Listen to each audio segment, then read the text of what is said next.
ஒரு ஊர்ல ஒரு அழகான ராஜாங்கம் இருந்தது. அங்க ராஜா, ராணி, அவங்களோட சின்ன பொண்ணு ஆலிவும் வளர்ந்தா. அவங்க 2 பேருக்குமே ஆலிவ்னா ரொம்ப பிடிக்கும். 2 பேருக்கும் அவ மேல பாசம் அதிகம். அவ கேட்ட எல்லாத்தையுமே அவங்க வாங்கி கொடுத்தாங்க.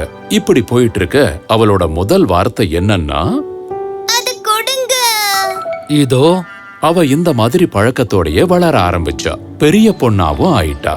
ஆனா யார் அவகிட்ட வந்து உதவி கேட்டாலும் அவ உதவி கேட்கறவங்க கிட்ட ஒண்ணுதான் கேப்பா. நான் உங்களுக்கு உதவி பண்ண நீங்க எனக்கு என்ன கொடுப்பீங்க? இப்படியே வருஷங்கள் போக அவளோட அப்பா அம்மா அவங்களால முடிஞ்சதை கொடுத்தாங்க. அவங்க சாதாரண மக்கள் அணியிற உடைகளை அணிஞ்சாங்க. ஏன்னா இளவரசி அத கூட விட்டு வைக்கல. அதுக்கும் ஆசைப்பட்டா. இந்த மொத்த ராஜ்யத்துக்கும் நான் தான் சொந்தக்காரி. வேற ஏதாவது என்கிட்ட இல்லாம இருக்கா என்ன?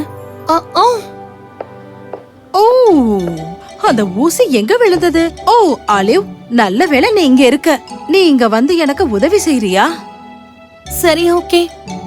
இங்க பாத்தியா செல்லம், நான் என் துணி தைக்கிற ஊசிய தொலைச்சிட்டேன். இந்த இடத்துல எங்கயாவது உருண்ட போயிருக்கும்னு நினைக்கிறேன்.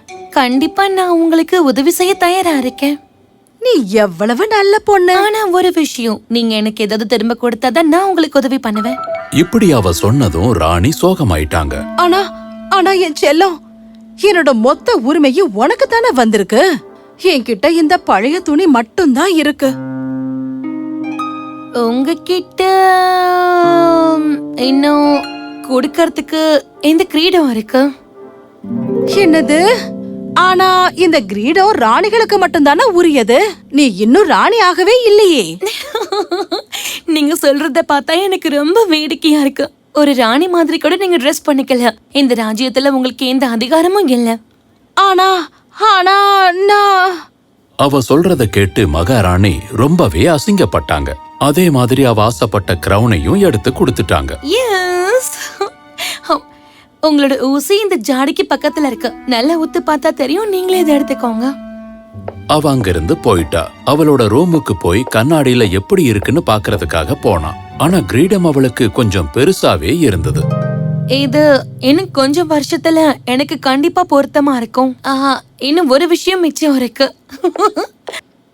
அவ அவளோட அப்பாவோட ரூமுக்கு போனா. அவர் எதையோ தேடிக்கிட்டு இருந்த மாதிரி இருந்தது.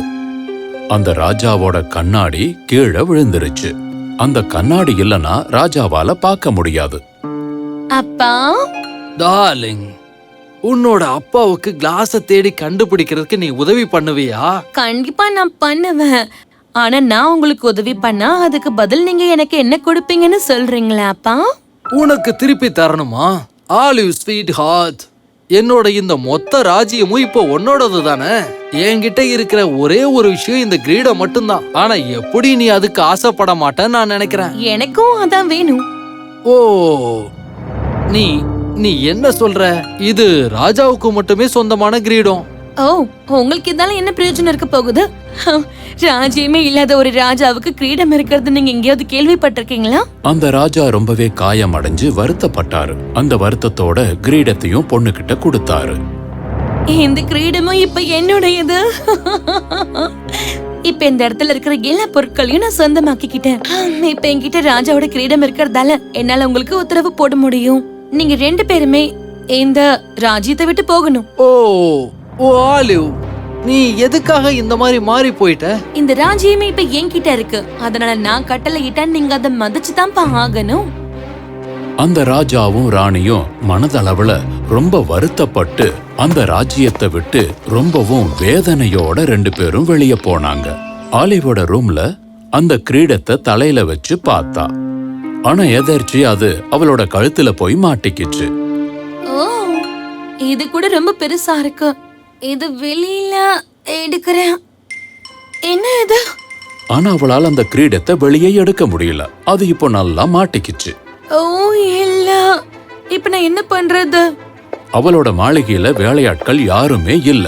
ஏன்னா அவ எல்லாரையும் வேலையை விட்டு வெளியே அனுப்பிட்டா. அவளோட நடவடிக்கையும் கெட்ட குணமும் தான் அதுக்கு காரணம். கிரீடத்தை எடுக்க முடியலையேன்னு கத்திக்கிட்டே எல்லாத்தையும் உடைக்க ஆரம்பிச்சா. மொத்த மாளிகையையும் குப்பையாக்கிட்டா. உதவி பண்ணுங்க, யாராவது எனக்கு உதவி பண்ணுங்க. அந்த நேரத்துலதான் ஒரு பெண் ஆலிவ நோக்கி நடந்து வந்துட்டு இருந்தாங்க. இங்க பாரு, இந்த இந்த கிரீடத்தை என் கழுத்துல இருந்து எடு. இந்த மாதிரி கத்துறத கொஞ்சம் நிறுத்துறியா? ஏய், நீ யாரு? இந்த கிரீடத்தை கழுத்துல இருந்து எடுன்னு சொல்றல. ஓ, அப்படி உதவி பண்ணா நீ எனக்கு என்ன தருவ? ஏன்னா என்னோட அம்மாவோட நல்ல ட்ரெஸ். எனக்கு அது வேண்டாம். என்னோட அம்மாவோட புது ட்ரெஸ்ஸும் நகைகளும். உங்க அம்மாவோடது இல்லாம உன்கிட்ட இருக்கிறத கொடுக்கறியா? சரி, என்கிட்ட இருந்து எல்லாத்தையும் எடுத்துக்கோ. ஆனா எனக்கு அதெல்லாம் தேவையே இல்ல. அவங்க அப்படி சொன்னதும் ஆலிவ் ரொம்பவே கவலைப்பட்டா. ப்ளீஸ், உனக்கு என்ன வேணுமோ அதை எடுத்துக்கோ. ஆனா இந்த கிரீடத்தை மட்டும் என் கழுத்துல இருந்து எடுத்துடு. எது வேணாலுமா? அப்படின்னா உன்னோட ராஜ்யம், அது எனக்கு ரொம்பவே பிடிக்கும். என்ன, அப்படி கொடுத்துட்டேன்னா என்கிட்ட எதுவுமே இருக்காதே. ஓ, ரொம்பவே கஷ்டமான விஷயம். நீ எப்படி உங்க அம்மா அப்பாவை காயப்படுத்தினையோ அப்படிதான். இத கேட்ட உடனே ஆலிவோட மனசு கொஞ்சமா காயப்பட்டது. நான் கொடுக்க மாட்டேன்னு சொல்லிட்டேனா? அப்ப நான் உனக்கு உதவி பண்ண முடியாது. வாழ்க்கை முழுக்க நீ அந்த கிரீடத்தோடயே சுத்திக்கிட்டு. நீ சாப்பிட முடியாது, உன்னால ஒழுங்கா தூங்க கூட முடியாது. அது மட்டும் இல்லாம உன்னால நிறுத்து நிறுத்து, போதும் நிறுத்து, ப்ளீஸ் நிறுத்து. என்னோட கிங்டம்ல இருந்து எல்லாத்தையும் நீ எடுத்துக்கோ. இந்த கிரீடத்தை மட்டும் நீ எடுத்துட்டா அதுவே எனக்கு போதும். அந்த தேவதை சிரிச்சுக்கிட்டே அவங்களோட மேஜிக் பவரை வச்சு கிரீடத்தை மறைய வச்சுட்டாங்க. ரொம்ப நன்றி. எனக்கு இன்னொரு உதவி செய்வியா? ஆலிவ் அந்த தேவதை கிட்ட தன்னோட அம்மா அப்பாவை உடனே பார்க்கணும்னு சொன்னா. இது ரொம்பவே பெரிய உதவியாச்சே. இது கேட்டவன சும்மா கிடைக்காது. ஆலிவ் இப்பதான் தன்னோட குற்றத்தை உணர்ந்தா. தன்னோட அப்பா அம்மாவை நினைச்சு அவ ரொம்ப கவலைப்பட்டா. தேவதை அவகிட்ட கேட்ட எல்லாத்துக்குமே அவ ஒத்துக்கிட்டா. தேவதை ஆலிவையும் சேர்த்து கூட்டிக்கிட்டு அவங்க வீட்டுக்கு போனாங்க. இங்கதான் நான் வாழ்ந்துகிட்டு இருக்கேன். என்னோட வீட்ல நான் எப்பவுமே மேஜிக்க உபயோகப்படுத்தவே மாட்டேன். இப்ப நீ இங்க இருக்கிறதுனால எனக்கு நீ உதவி செஞ்சாகணும். நீங்க எல்லாருமே நினைக்கிற மாதிரி தான் பிரின்சஸ் ஆலிவும் செஞ்சா. தினமும் எல்லாத்தையும் சுத்தம் பண்ணி தேவதைக்காக சமைச்சு கொடுத்துட்டு இருந்தா. கொஞ்ச நாள்ல நல்லா வேலை செய்ய ஆரம்பிச்சிட்டா. அவ எல்லார்கிட்டையும் ரொம்ப அன்பாவும் பேச ஆரம்பிச்சிட்டா. ஆலிவ், நீ இங்க என்ன பண்ணிக்கிட்டு இருக்கேன்னு சொல்லு. இல்ல, நான் ஒன்னும் சும்மா இல்ல. அது நான் என்னோட அப்பாவுக்காக ஸ்வெட்டர் பின்னிக்கிட்டு இருக்கேன். அப்புறம் அது உங்க அம்மாவுக்காகவா? ஆமா. ஏஞ்சல் அவளை பார்த்து சிரிச்சாங்க. ஆலிவ் உண்மையிலேயே மாறிட்டாங்கிறத உணர்ந்தாங்க. நீ அவங்கள பார்க்க வேண்டிய நேரம் வந்துருச்சு. அவங்க ஒரு குடிசையில இங்க இருந்து கொஞ்ச தூரத்துல தான் வாழ்ந்துகிட்டு இருக்காங்க. அந்த மண்தர வழியா மட்டும் தான் நீ போகணும். ஆலிவ் ரொம்பவே குழப்பம் அடைஞ்சா. எதுக்காக அந்த மண் தரையில போகணும்னு நினைச்சா. எல்லா பரிசுகளையும் எடுத்துக்கிட்டு அவ நடக்க ஆரம்பிச்சா. என்ன வித்தியாசமா இருக்கு? மத்த வழியில போகாம நான் எதுக்காக இந்த வழியில போயிட்டு இருக்கேன்? கொஞ்ச தூரம் நடந்து போயிட்டு இருக்கும்போது அவ போன பாதை ரெண்டா பிரிஞ்சுது. ஒரு பாதையில தங்கம், வெள்ளி எல்லாமே கிடந்தது. அந்த வழியில தங்கத்தாலான மரங்களையும் அவ பார்த்தா. எவ்வளவு அழகா இருக்கு. ஆனா என் அப்பா அம்மா அன்புக்கு முன்னாடி இதெல்லாம் பெருசே இல்ல. அத என் மேல அவங்க இன்னும் அன்பு வச்சிருந்தா. அவ அந்த மண் பாதை வழியாவே போய் கொஞ்ச தூரத்துல ஒரு குடிசையையும் பார்த்தா.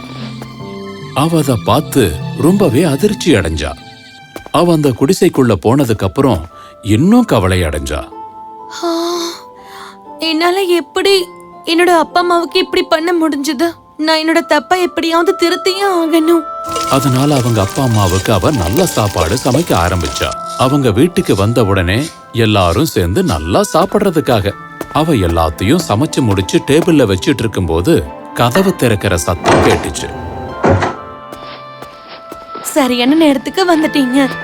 அவங்க அப்பாவும் அம்மாவும் உள்ள வந்ததுக்கு அப்புறம் ரெண்டு பேரும் அவளை சந்தேகமா பார்த்தாங்க. அம்மா, அப்பா, என்ன என்ன மன்னிச்சிருங்க. ப்ளீஸ், நீங்க என்ன வெறுத்துறாதீங்க. அவ அழறத பார்த்து அவ பக்கத்துல அவங்க ஓ வந்தாங்க. என் செல்லமே, நீ வருத்தப்படாத. நீ என்ன பண்ணாலும் உன்னை எங்களுக்கு ரொம்ப பிடிக்கும். என்னோட செல்லம் ஆலிவ், நாங்க உன்னை எப்பவுமே அன்பாவும் பாசத்தோடயும் பார்த்துப்போம். ஆலிவ் தன்னோட கண்ணை தொடச்சுக்கிட்டு அவ சமைச்ச சாப்பாட சாப்பிட கூப்பிட்டா. அவ சமைச்சத அவங்க அப்பா அம்மா கிட்ட காமிச்சா. அவங்களுக்கு கொண்டு வந்திருந்த பரிசு பொருட்களையும் கொடுத்தா. அவங்க ரொம்ப சந்தோஷப்பட்டாங்க. அவங்க 3 பேரும் சாப்பிடும்போது தான் வாழ்க்கையில நடந்த எல்லா கதைகளையும் அவ சொன்னா. அத சொல்லும் போதே அவங்க உணர்ந்தாங்க அவ எவ்வளவு பாசமாவும் அன்பாவும் மாறி இருக்கான்னு. அதை நினைச்சு சந்தோஷப்பட்டாங்க. நாம வீட்டுக்கு போகலாம். நான் நிச்சயமா இதுக்கப்புறம் ரொம்ப நல்லா நடந்துப்பேன். ஆனா என் செல்லம், நாங்க வீட்ல தானே இருக்கோம். அவங்க மறுபடியும் மாளிகைக்கு போனாங்க. அவங்க கிட்ட இருந்து வாங்கின கிரீடத்தையும் திருப்பி கொடுத்தா. அங்கிருந்து போன எல்லா வேலையாட்களையும் திரும்ப கூட்டிட்டு வந்தாங்க. பிரின்சஸ் மாறினதை பார்த்து அவங்க எல்லாரும் ரொம்ப ஆச்சரியப்பட்டாங்க. அவ முன்னாடி செஞ்ச எல்லா தப்பையும் அவங்க மறந்துட்டாங்க. நமக்கு யாராவது ஏதாவது கொடுக்கும்போது அதுல ரொம்ப பாசமும் அன்பும் இருக்கும். நமக்கு என்ன கிடைச்சாலும் அதை நினைச்சு நாம ரொம்ப பெருமைப்படணும். அது மட்டும் இல்லாம நாம யாருக்காவது உதவி செய்யும் போது எந்த வெறுப்பும் இல்லாம அன்பால மனசால செய்யணும்.